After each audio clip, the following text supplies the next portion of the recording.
नमस्कार, आप देख रहे हैं ऊर्जाधारी न्यूज और मैं हूं आपके साथ पूर्वी राय। सिंगरौली जिले में जिस तरह कोयले के खनन के लिए लगातार कोल ब्लॉक के लिए कंपनियां काम आगे बढ़ा रही हैं, वो प्रशासन के साथ मिलकर व्यवस्थापित हो रहे ग्रामीणों के हकों को मारने का काम कर नियमों के विपरीत अधिग्रहण की कार्यवाही को अंजाम दिला रहे हैं। उसी की वजह से विस्थापित ग्रामीण न्यायालय की शरण ले रहे हैं और न्यायालय इन मामलों पर विस्थापितों के पक्ष में न्याय संगत आदेश जारी कर कोल ब्लॉक अधिग्रहण पर रोक लगा रही है। ताजा मामला देवरी निवासी ललन गौड़ बनाम भारत संघ और अन्य के याचिका क्रमांक 9390/2025 से जुड़ा है, जिसमें माननीय उच्च न्यायालय ने इस कोल ब्लॉक के लिए की जा रही अधिग्रहण कार्यवाही पर रोक आदेश जारी किया है।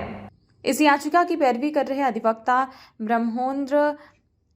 पाठक ने बताया कि ललन मामले में माननीय न्यायालय ने माना है कि सिंगरौली जिला कोयला धारक क्षेत्र की सूची के अंतर्गत आता है, जहां कोयले के खनन के लिए भूमि का अधिग्रहण कोयला धारक क्षेत्र अधिनियम 1957 के तहत किया जाना चाहिए, जबकि इस अधिग्रहण में कंपनी और प्रशासन भूमि अधिग्रहण अधिनियम 2013 का पालन कर रही है, जो गलत है। इस कारण माननीय उच्च न्यायालय ने उक्त कोल ब्लॉक के अधिग्रहण पर रोक लगा दिया है।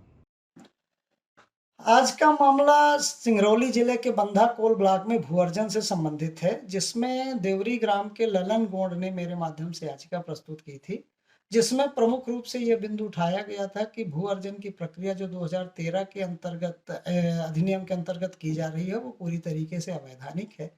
और उसके जगह पे कोल बियरिंग एक्ट के अंतर्गत इसका पूरा एक्विजिशन किया जाना चाहिए,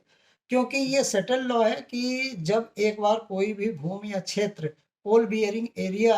निर्धारित कर दिया जाता है तो इंटायर राइट जो है वो सेंट्रल गवर्नमेंट में वेस्ट हो जाता है और एक्विजिशन से लेके अवार्ड तक की पूरी प्रक्रिया का पालन सेंट्रल गवर्नमेंट के द्वारा किया जाना चाहिए। दोनों में अर्जन की प्रक्रियाएं अलग हैं, दोनों में कंपनसेशन की प्रक्रियाएं अलग हैं और दोनों में एक्वायरिंग एजेंसी अलग अलग है। चूंकि याचिकाकर्ता को आर्थिक रूप से नुकसान हो रहा था, उसने संबंधित जिला अधिकारी के समक्ष इस आशय की आपत्ति भी की थी, लेकिन उस पर कोई सुनवाई नहीं हुई। तब उसने रिट याचिका प्रस्तुत की थी, जिसकी सुनवाई आज माननीय एकल न्यायाधीश के समक्ष हुई है, जिसमें सीनियर एडवोकेट श्री प्रकाश उपाध्याय जी ने भी यह तर्क रखा कि चूंकि क्षेत्र में यदि कोल बियरिंग एक्ट एप्लीकेबल है तो पूरी एक्विजिशन की प्रक्रिया उसी के अंतर्गत होनी चाहिए। 2013 के एक्ट के अंतर्गत यदि कोई भी एक्विजिशन हो रहा है वो पूरी तरीके से अवैधानिक है और उसमें राज्य शासन को एक्विजिशन करने की कोई अधिकारिता प्राप्त नहीं है। उक्त तर्क से सहमत होकर माननीय एकल पीठ ने अनावेदक गणों को नोटिस जारी किया है और जवाब फाइल करने के लिए आदेशित किया है और तब तक के लिए भू अर्जन की प्रक्रिया को स्थगित किए जाने का अंतरिम आदेश पारित किया है। ब्रह्मेंद्र पाठक, अधिवक्ता, उच्च न्यायालय। खबरों में फिलहाल इतना ही। बने रहे ऊर्जाधारी न्यूज के साथ।